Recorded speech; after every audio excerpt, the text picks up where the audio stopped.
Good morning, everybody. Happy New Year. Thank you all for coming here today as we kick off our new year, even though it's halfway through January, which is kind of hard to believe. I'm joined here by my team. Police Chief David Smith is here. Corporation Counsel Patrick Beath. Our Deputy Chief Dobberton is here. Our Chief Stefano Napolitano of the Fire Department. Our Deputy Department of Emergency Communications Director, George Rooney. Caputeo Counzi, who is our Interim Commissioner of the Department of Environmental Services. And behind him is our Emergency Manager, Fred Ryan. And to my right is Zeke Tukes from the Office of Violence Prevention, Aaliyah Hinton-Williams from our Crisis Services, our Commissioner of Recreation Department of Human Services, Dr. Shirley Green, and of course our Corporation Counsel, Patrick Beath. So today we're here to talk about the ending of last year, but more importantly, what we're going to do this year to continue that momentum.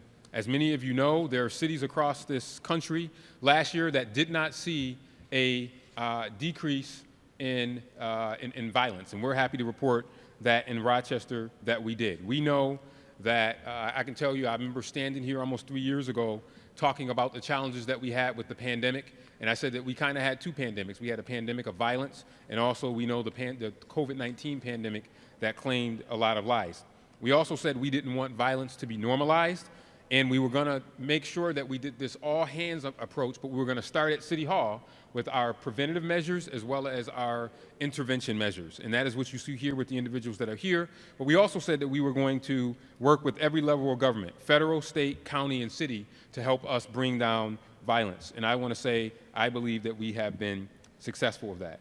Over the past 3 years, the team has made significant progress on all three gun violence metrics. They fell more than half from their peaks in 2021. If you remember, shootings went down 53%, shooting victims went down 51%, and fatal shootings also fell a total of 51%. And total homicides, including those without firearms, fell 45%. As I've said many times, and I know you all probably can repeat this, I'm gratified but not yet satisfied. And even though these numbers have come down, folks have said, why don't you ease up on the state of emergency? I said, absolutely not, because we want to continue to dramatize and let people understand that any gun violence is unacceptable. And we are so grateful for our partners in the community that have worked with this, and I'm sure some of our partners will touch on that in a second, but we're very happy about that. But also as it relates to public safety, our work around fire and also our Vision Zero plan, which is traffic fatalities, is something that we want to see improve this coming year as well. The number of traffic deaths from pedestrians walking are less this year than it was in the previous year, and we want that to continue to also decline as we continue to roll out our Vision Zero program. Public safety is guns, that's one area of it, but also fire as well as pedestrians is also extremely important. So we are extremely pleased to see the end of the year numbers be less than they were in 2023, and we want them to be, we were great that they were less in 2023, continue to go down in 2024, and we're hoping that, and I know that they will continue to go down in 25 if we continue to work together. I also want to thank I mentioned our Deputy Commissioner and our Vision Zero initiative. That is to get rid of all traffic fatalities, as I said. And I want to thank the team that is working on that under our Deputy Commissioner. The amount of people that are dying in traffic deaths, as I said, has been ridiculous. And you will see more things being rolled out this year as it relates to addressing our Vision Zero program. If you just remember, at the end of last year, we passed our bus arm camera program where we are trying to work with the Rochester City School District to get bus arm cameras on all areas where students are crossing the street so they won't be hit by cars. And we will continue to expand those type of efforts as we continue to go forward. I also want to thank Emergency Communications Director Deputy Director George Rooney for his team, who are working diligently to try to fill the staffing shortages that we have had in 911. We have 2 big classes coming up, and we want to encourage people that are interested in working for our 911 communications and making a difference to apply for those jobs. That is one of the cornerstones of public safety is our 911 office, and we want to make sure people are taking advantage of that. And also want to thank our team here, both HR as well as 911 and fire, for the success that we've had with our summer public safety internship program, which we see as a way to get people enrolled in public safety courses, public safety information, to then ensure that they can come work for the city of Rochester. We think that that is extremely important. So as I said before, as you can see at the charts, we are happy with the numbers that have continued to fall. I'm going to have the chief get more in detail into the numbers, but also to talk about what we are going to do next year. And I also want him to touch on our non-fatal shootings as well as clearance rate, which is extremely, extremely important. Chief. Thank you, Mayor. As we enter this, sorry, Mayor. All right, let's try it again. As we enter this new year, I'm proud to show the public the incredible gains that we've made as a police department under our mission statement of crime reduction, service, and professionalism. We have specifically targeted gun violence and those that illegally carry guns in our city, while at the same time building relationships with our community. Relationship building highlights include the first ever Frederick Douglass Classic.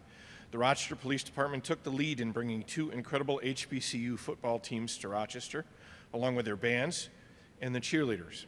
This is the first time a police department has sponsored an HBCU Classic. This was due to mostly the efforts of Deputy Chief Keith Stith. Deputy Chief Stith has accepted a chief of police job in his home state of New Jersey and has departed the Rochester Police Department, but we do wish him luck in his future endeavors, and he will certainly be missed. He was a critical part of the team. Getting back to the football game, that weekend, thousands enjoyed a weekend of not only entertainment, but our youth were able to build positive connections with these schools, our city school youth. Additionally, the Rochester Police Department and the Urban League of Rochester began a historic relationship that includes shared office space, joint programming, as well as Urban League presentations at our roll calls. Our officers are increasingly out in the community with patrol officers conducting walking patrols at least once during their shift, 90% of the time. So it's 15 to 30 minutes depending on workload. And we monitor that. We're at 90% compliance for getting these folks out and around and stopping in. On an operational side, we continue to work with New York State Department of Criminal Justice Services in the GIVE program. It is a state program. However, Rochester's utilization of the program in our structure has been adopted by the state as a model for all the other GIVE cities in the state, including we were the first to actually bring on board a dedicated GIVE program director. Our hotspot policing in our street segments has led to a roughly 30% decrease of violence in our hotspot areas. And if you remember, we talk about street segments often. We focus on street segments. In 2024, there were 0 homicides in the GIVE street segments in Clinton section. In partnership with the Mayor's Office and the Law Department, we've utilized emergency closure orders on known problem locations to bring them into compliance with operating safely. In the East End Bar District, we have utilized the gun violence emergency to create a special event zone on busy Saturday nights to ensure safety in our entertainment district so folks can come and have a good time. We meet weekly with the business owners to continually fine-tune this plan in order to enhance safety while providing this safe entertainment environment. I'm happy to report we have had 0 significant incidents since these measures have been put into place. Additionally, in partnership with the Monroe County Health Department, we instituted a Leave Behind Naloxone program in both the Clinton and the Goodman sections. We are one of the first police agencies in New York State to have police officers with naloxone kits to disperse to high-risk members of our community. We are also fostering relationships with the University of Rochester. We recently began a program in which psychiatric students are doing ride-alongs with us, which exposes them to the mental health crisis from a first responder's point of view and helps them gain a perspective of psychiatric emergencies in the field. 2024 also brought the first gun buyback program to the City of Rochester in 5 years. In partnership with the New York State Attorney General's office, we took 514 guns in at the buyback. A large amount of were handguns, which is unusual for a gun buyback. In total, last year, the Rochester Police Department took 1,290 illegal guns off the street. From an administrative side, a 4-year collective bargaining agreement was agreed upon and ratified for the first time with the Rochester Police Locust Club in 10 years, extending the labor agreement into 2028. We successfully completed 2 academy classes in 2024, getting us 26 new members of the department. Of those 26 new officers, 57% are minorities. On a financial side, we secured $10 million in grant funding to go toward increasing technological needs, which will pay for a complete replacement and upgrade of our blue light camera system in the upcoming years. What has all this work gotten us? Well, in 2024, homicide victims dropped to 47, a 19% decrease from 58 last year, and a 45% decrease from 85 in 2021. Of those 47 homicides, our major crimes unit has a 77% closure rate, well above the national average. Shooting victims. We had 205 shooting victims compared to 288 last year, and our all-time high of 419 in 2021. A 29% decrease from last year and a 52% decrease from 2021. Our non-fatal shooting unit has an over 30% clearance rate, and that unit has also been chosen to become a model for agencies statewide. And if you remember, the non-fatal shooting unit was formed as part of our reorganization. The idea behind that is they investigate each and every shooting just as we do a homicide. Besides the clearance rate, that unit has a 92% conviction rate, by the way. Stolen vehicles. Who can forget stolen vehicles? 2023 started as a plague of stolen vehicles across our community, both city and county, with over 3,000 vehicles stolen in the city of Rochester, a vast majority of which we know were Hyundais and Kias. Excuse me. Throughout 2024, we continued a multitude of efforts, including a stolen vehicle task force collaborating with the New York State Police and the Monroe County Sheriff's Office. That detail, along with other efforts, helped to reduce the number of stolen vehicles to less than 1,800 in 2024, a 45% reduction. So where do we go from here? Where are we going this year? This past fall, working with New York State DCJS, we instituted a group violence intervention strategy. We are now dedicating detectives from our Special Investigations section to work with our partners in the ATF, New York State Police, Monroe County Sheriff's Office, and others. They target groups that are bringing violence to our city. Using these partnerships, we are targeting interstate firearms trafficking and other group-related violent crimes. Just recently, intelligence from this group, working with our non-fatal shooting unit, led to SWAT executing a search warrant that recovered 4 firearms, full auto switches, and other gun manufacturing parts that have a nexus to trafficking out of state. We look to expanding the success of the GVI program in holding not just individuals accountable, but those groups that bring violence to our city. I discussed earlier the rollout of our Leave Behind Naloxone campaign that has started in our Clinton and Goodman sections. We are in the process of rolling it out citywide. Soon, every patrol officer will have kits containing naloxone educational materials and information on addiction services to high-risk individuals and those around high-risk individuals. Although we start this year short over 100 officers, we are continuing to expand our recruitment efforts to reduce that number. We are scheduled to add a second academy class again this year. As chief, I pride myself on the transparency of the Rochester Police Department. Our open data portal offers years of crime data with robust search capabilities. While this is great for crime data, we often hear the need for transparency regarding the department itself. I'm proud to say that we are in the final stages as one of the first police agencies in the nation to utilize Measure for Justice's Commons platform. This is a multi-year project aimed at providing data on the community-driven categories such as uses of force, calls for service, budget, and more. Finally, we are in the stages of our reaccreditation process with New York State. It should be noted we were the first accredited police department in New York State, and Monroe County is the only county in New York State in which every law enforcement agency is accredited. These are just a few highlights from the Rochester Police Department from 2024. Although violent crime is significantly trending down, we know we cannot rest. Our work is not done, and we will constantly strive to do better. We will continue to work with our partners, both in our community and law enforcement, to make Rochester a safer place. And I will turn it back to you, Mayor. Thank you.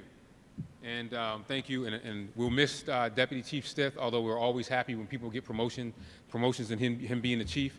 But I'm going to tell the folks out there, stop stealing my people. Don't steal any more members of my command staff. But we're happy for him and his big new role as a chief of police.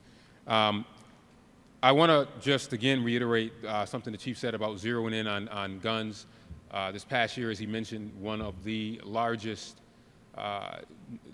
biggest numbers of guns that we have taken off the streets probably ever, as long as I can remember, because of that gun buyback. And that is absolutely critical. There's no coincidence that you see a drop in violence and an uptick in illegal guns being taken off the streets. And again, we say illegal guns. They have no place in our city, and they have no place in the hands of people who should not have them, and we will continue to get those out of the hands of people that shouldn't have them going forward through our programs.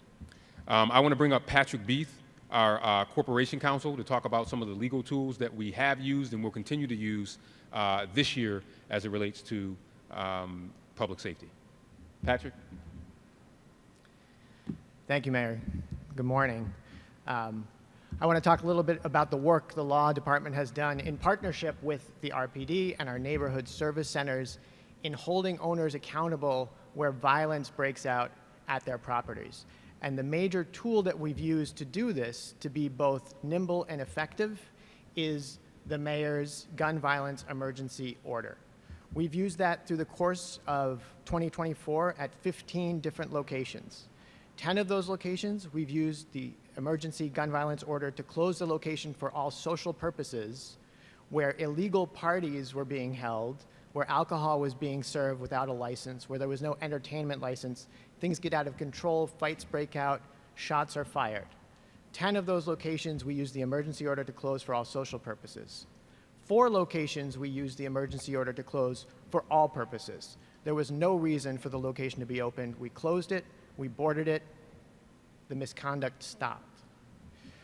One of the emergency orders we've issued have been very special and very creative, and we've used it to create a safe, pedestrian-friendly, pedestrian-welcoming area in the East End so that folks can go out and have a good time and do it safely.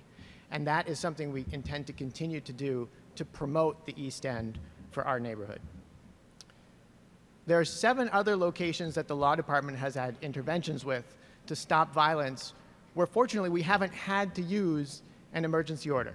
We've been able to get cooperation from an owner voluntarily to tighten things up and to make sure the property is being used in a safe and responsible way. And that's what we would like to see. What we'd also like to see is to be able to stop using the gun violence emergency order. But that day is not here, as the mayor said. And we're not going to be satisfied until there's no more gun violence. And so we have to keep that emergency proclamation in place. We have to keep the emergency order as a tool to hold owners accountable when their properties get out of control. And unfortunately, we've seen that already this year. We had a recent incident on Thurston Road where at a Airbnb, dozens of shots were fired. Fortunately, nobody was injured, thank goodness. But we've issued an emergency order, we've closed that location, and we're in conversations with the owner now to make sure that that sort of conduct stops. So we're looking forward to continuing to lead the way through the use of the mayor's emergency powers in 2025 to make sure that these properties don't get out of hand and owners are held accountable. Thank you. Thank you. Thank you, Patrick. And critical that we zero in on locations that cause issues. We have to send a message in the community that we want people to have a good time. I've said this all along, but we don't want gunfire incidences happening at these places, particularly in residential neighborhoods where people live. And the incident that you saw this past weekend, thankfully no one was killed, but we activated immediately to make sure that something like that does not happen again, because you only get one chance to be right. And that one chance when you're wrong, we can often see injury or even worse, death. And that's why it's important for us to use these tools. I want to bring up Zeke Tukes of the Office of Violence Prevention to talk about our efforts through the Office of Violence Prevention, and particularly the preventative efforts that we have taken place. By the time someone is shot and killed, ladies and gentlemen, it's too late. It's taken place. They're gone. We want to make sure that we stop violence before it happens. And that is why the Office of Violence Prevention in our work with the Department of Recreation and Human Services as well is so very important. So Zeke, if you can just come up and also talk about what we got cooking for 2025. Thank you, Mayor. Good morning. As we reflect on 2024, I'm proud to say that the Office of Violence Prevention has made significant strides in reducing violence and strengthening connections across Rochester. Through collaborations, outreach, innovations, we have shown the power of community-driven solutions, and that drives us to create a safer city. As we go over a couple of our 2024 highlights, we did a great job of supporting the entire city. However, 68% of our services were delivered to the northeast and southwest quadrants of the city. In these two quadrants and all across the city, we addressed unique challenges, but we built trust and we fostered resilience throughout those communities. Across the city, we hosted peace barbecues, late night basketball. We gave away food, hats, and gloves during the Thanksgiving break. At the end of the year, we took over a couple rec centers in what we call Pathways to Peace Day, where for over a 3-day period, we had over 100 young people come to the rec centers where we fed them, we did life skills with them, we did workshops with them, and it was a great opportunity for those guys. These initiatives that we do, they're not just events. These are opportunities to bring people together, create safer spaces, and to demonstrate our commitment to our community well-being. Through outreach, conflict mediation, both in and out of schools, we have created pathways to safer and support individuals and their families. Our school-based teams continue to make significant impacts in the 9 schools that we serve. Each of our 9 staff members not only working with the rest of the student body, but they also work exclusively with an estimated between 15 to 20 students. For all 9 of our schools, that's estimated between 135 and 180 students that we are working with very exclusively through conflict resolution, peer mediation, life skills, workshops, and more. Our team addresses individual challenges, and we try to foster and support our environment for a safer learning environment throughout our schools. Our Advanced Peace program, that's also within the Office of Violence Prevention, this program continues to change lives. Now in its 3rd cohort, this initiative empowers former gun offenders with resources, mentorship, and skills to make better decisions, break cycles of violence, and become agents of positive change within their own communities. This program has also expanded its reach throughout the city as well. As we look ahead for 2025, the Office of Violence Prevention is committed to deepen its impact and adapting to the evolving needs of Rochester. We plan to launch new programs focused on intervention, prevention, and youth development to address the root causes of violence and support positive outcomes for all residents. I will not go into grave detail about those programs now. However, the community will be informed appropriately as these initiatives and programs are rolled out. OVP, as we call it, the Office of Violence Prevention, is more than just a collection of programs. It's a movement for a safer and more united Rochester. Through collaboration, empowerment, and commitment to addressing challenges, we are building a city where every resident has an opportunity to thrive. Thank you and for your continued support as we move forward to 2025 with determination and hope. Thank you. Thank you. Thank you, Zeke. I appreciate all your hard work. We know that mental health is probably one of the top issues that we have in our community. If you watched the governor's State of the State yesterday, she spent a lot of time talking about mental health. It is one of the top issues that we have here in Rochester. It is absolutely related to public safety. It is part of our holistic approach, and that's why I want to have our crisis services manager, Aaliyah Hinton-Williams, to come up and touch on the mental health work from last year and the mental health work that we'll be pursuing in the coming year. Aaliyah. Good morning. January 22nd will mark the 4-year anniversary of the Person in Crisis PIC team. 2024 was another positive and impactful year of serving the community through effective crisis intervention for numerous types of crises. When we started this work in January of 2021, the PIC team was responsible for responding to 3 different call types. 4 years later, we have grown and expanded due to our strong partnership with the Rochester Police Department, our other community partners, and our community members entrusting us with their lives. Our responses now include more call types, such as homelessness, domestic violence, substance use, potential overdose, death in the home, fire scenes, and AMR scenes.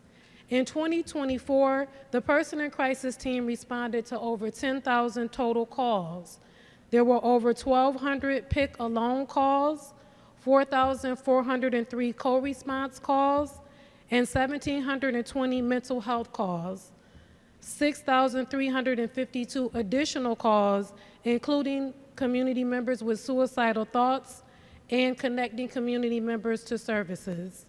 The PIC team also supplied over 300 points of homeless outreach contact between March and November of 2024, thanks in part to our partnership with the Rochester Police Department's Community Relations Unit. The PIC team is making a difference 24 hours a day, one crisis at a time, by responding to hundreds of calls each month, offering compassionate, person-centered, trauma-informed support to those in need as we assist community members through their crisis and connect them to needed resources and partners. This year, our goals are to continue serving our community based on what works, as well as addressing community needs. We will continue to grow our partnerships with community organizations. We will continue to bring awareness about the work of the PIC team, which can be reached by calling 988, and additionally, educating our community about the many resources available to assist individuals with mental health and quality of life issues, no matter what those issues may look like. This will enable them to make informed decisions that will be positively life-altering. Thank you. Thank you. Cannot talk about public safety without talking about mental health, and that is why this is so critical. The expansion of this over the last couple of years has been amazing, and we have more to come in 2025, so stay tuned. I'm sure you'll be getting another update in the mental health space at this podium very soon. I want to bring up our Commissioner of Recreation and Human Services, Dr. Shirley Green, to talk about some of the great programs that we have put in place as a preventative measure. We can keep people busy, they'll stay out of trouble. There's a direct link to that, from employment to rec opportunities to community service. These are ways to keep particularly our young people out of trouble and engaged. And I want to have Dr. Green come up and talk about those efforts and upcoming efforts. Dr. Green.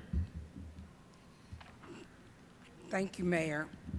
The Department of Recreation and Human Services is deeply committed to our role in reducing violence, especially for our young children.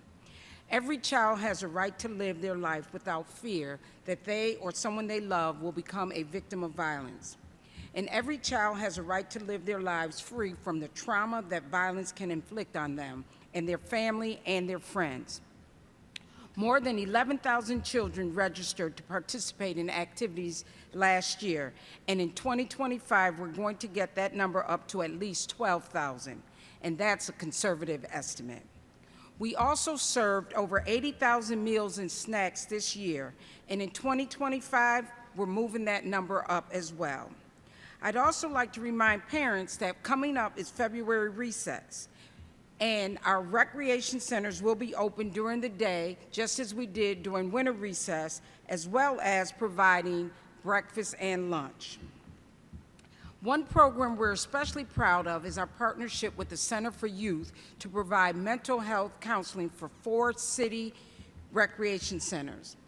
They're still preparing their report for the total numbers of 2024, but we see from the quarterly data that a growing number of young people are taking advantage of this service. In the third quarter of last year, July through September, counselors engaged with 333 children, which was an 87% increase over the 178 students they engaged in the first quarter. These interactions extend to family members when they come to pick up children. For instance, when a counselor pulled one young woman's grandmother aside to let her know that they've noticed a negative change in the child's behavior, the grandmother informed the counselor that their child's father had been sent to jail and the mother was suffering from addiction and living out of the state.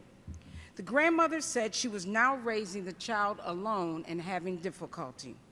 The counselor began to pay more attention to that child when she comes to the rec center. These are the kinds of interactions that allow us to get below the surface of a child's behavior, build relationships, and see what's going on in their lives so that we can give them the help that they need.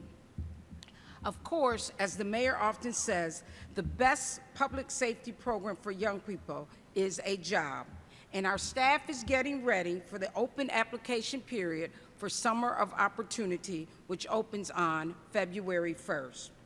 We're also currently hiring summer recreation positions and lifeguards for the summer. We're not waiting till the last minute. We're getting ahead of the game. We definitely need lifeguards to make sure we can open all of our pools and Durand Beach. That's why the mayor, a few years ago, raised the pay wage for these positions to up to $20 an hour because we value our lifeguards. We know our summer recreation jobs are a good way to prepare young people for future employment. How do we know this? Because we have a summer rec worker who is now our mayor. This is just a glimpse of the many programs and services we offer at the Rochester's recreation centers. There is so much more, and I encourage parents to register their children for these free services. Visit us at www.cityofrochester.gov/ourcentral to see over 200 programs and activities that your children can be a part of. Thank you, and I'll turn it back over to the mayor. Thank you, Dr. Green, and thank you, Dr. Green, for all the work that you are doing in your department. Lots of work, and we only scratched the surface, and we will continue this work, and we'll accelerate it into 2025.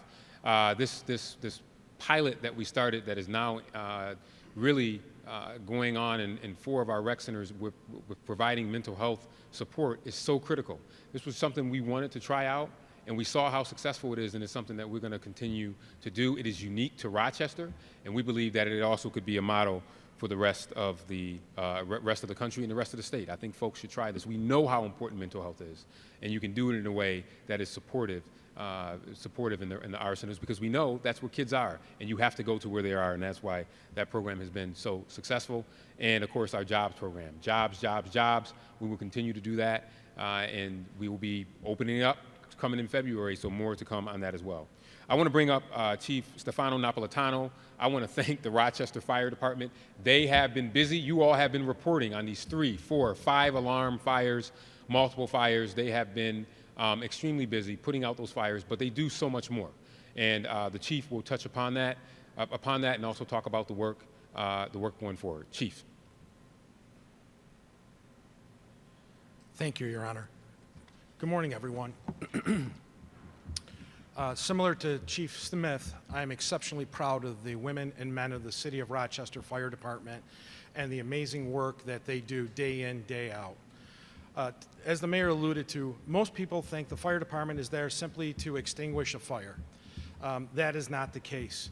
In 2024, we responded to 39,352 total requests for services. Of that, 19,456 were fire rescue related, and 19,896 were emergency medical related. And that covers a host of medical issues and concerns. What I'm exceptionally proud about is that $939,782 worth of property were protected and remain on the tax rolls. For personnel, we graduated 26 personnel in July in our recruit class. These individuals are now probationary firefighters. This year, at the end of last year, we hired an additional 32 new recruit firefighter candidates that began their journey of 26 weeks on January 7th. We hired last year 31 summer public safety interns and trainees, and they completed their residency program in 2024. We promoted 17 lieutenants, 8 captains, 2 battalion chiefs, a deputy chief, and an executive deputy chief. One thing in regards to our personnel that I'm exceptionally proud about again is that we completed 123,516 hours of skill competency training and professional development for our personnel to make sure they keep their skills, knowledge, and abilities at the highest level possible. Our fire investigation unit made 74 arson-related arrests, and of those 74, 2 were serial arsonists. Our line division people installed 1,348 early detection systems, including 742 smoke detectors, 606 carbon monoxide detectors, and they conducted 5,600 building safety inspections. That's unheard of. Our community risk reduction division, we conducted 128 public safety events, and we reached over 10,000 community members in person.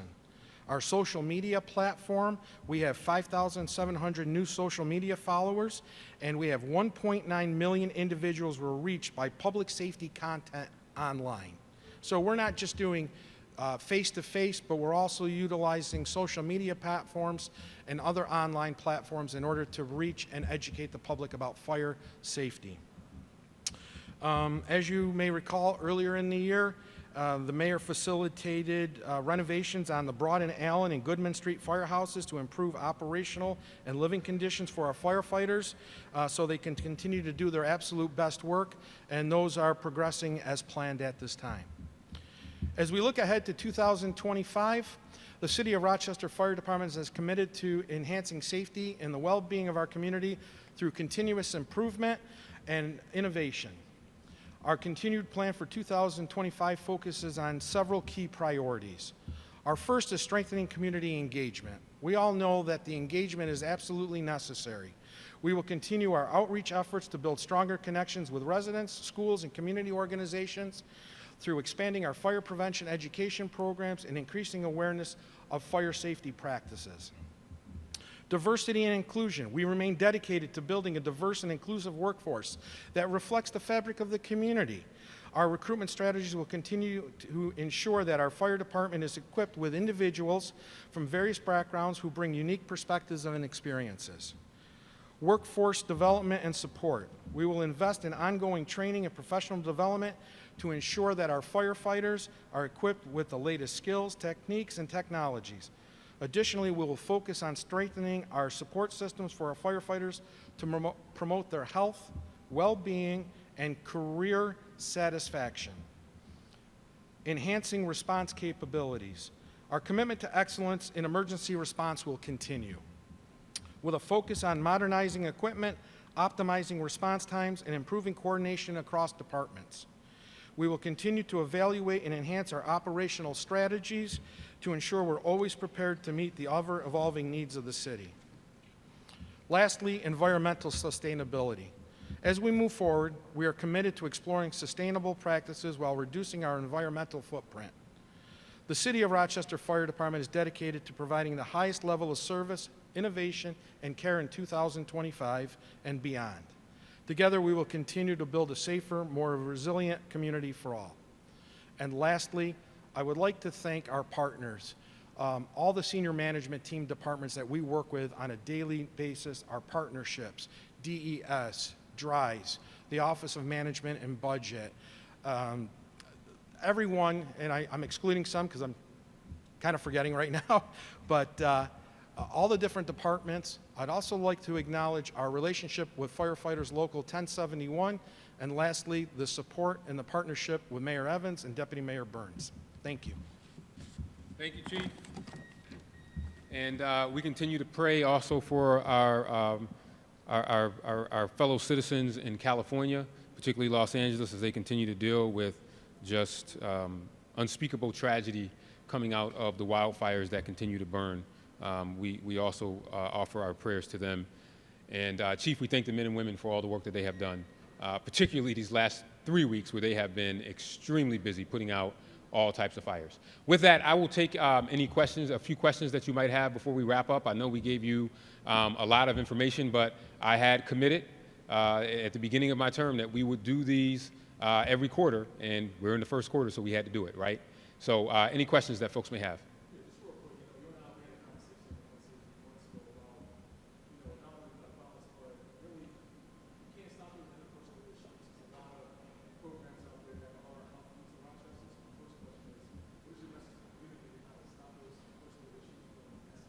Yep.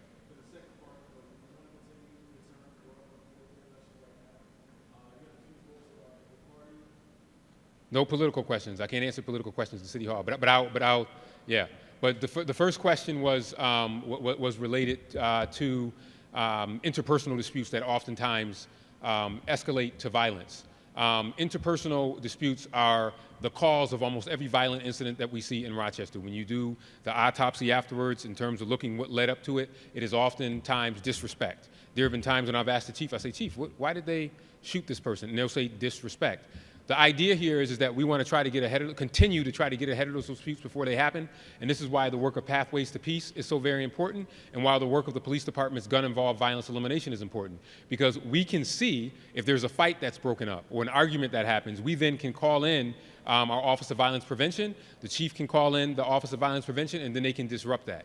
We believe that we've seen success in that, because of the drop that we've seen in violent incidences that have happened. The other thing that's important is that you give people opportunity. And when you give people opportunity, they don't have time to have any types of beef that are taking place. That allows them to be able to stay focused on the main thing. In terms of your political question, I have a city to run. So I have a 4-year term. I have a city to run into December 31st, 2025. Politics will take care of itself outside of this building, but while we're here, we're focused on making sure that we have a strong public safety system throughout our city. Silly season, which I call politics, will take care of itself, but our jobs here in City Hall is to make sure that we have a functioning government that delivers for the people of Rochester. And I think that we've been delivering strongly for the people of Rochester for the past 3 years and 1 month. Next question. Anybody else before we wrap up?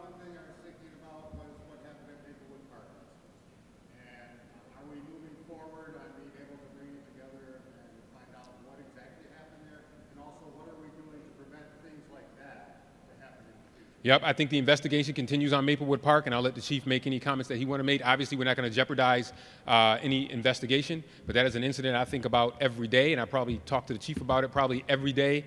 Chief, anything you want to add on the investigation as it relates to Maplewood? The investigation continues. Obviously, I can't get into it, but that incident is another classic example of where violence interrupters do work if we become, or Pathways to Peace, the Office of Violence Prevention, becomes aware of a dispute.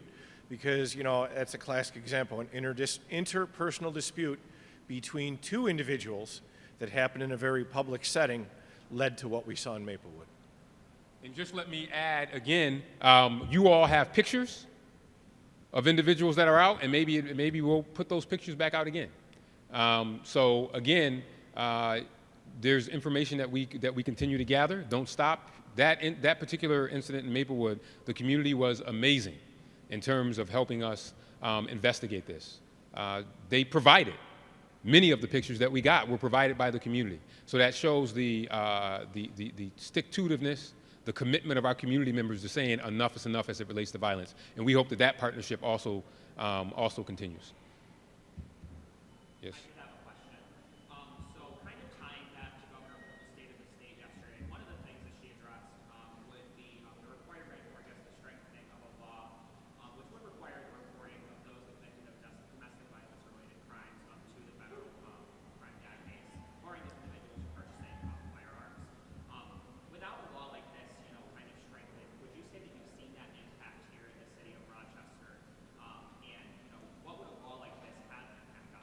Absolutely. I mean, this is a question about domestic violence and a law that was mentioned yesterday in the state of the state. I will say absolutely we have seen serious incidents of domestic violence standing here doing domestic violence partnership conversations as well as press conferences that we have had with both Willow and all of our partners that are up here. Aaliyah Hinton-Williams is very familiar with this. Her team works a lot on domestic violence incidents. Look, we had a woman that was basically gutted.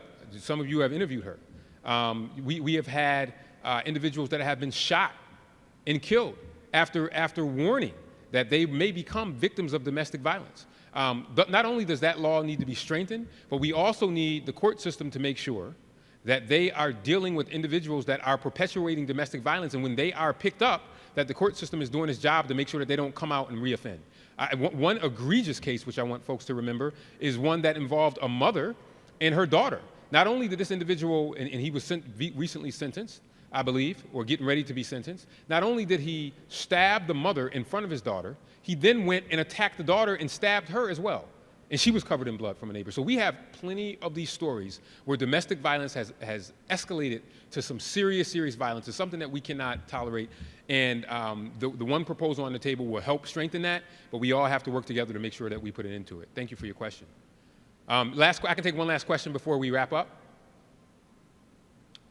Okay, I want to thank you all for coming, and Happy New Year to everyone, and we look forward to a very, very strong 2025. Take care.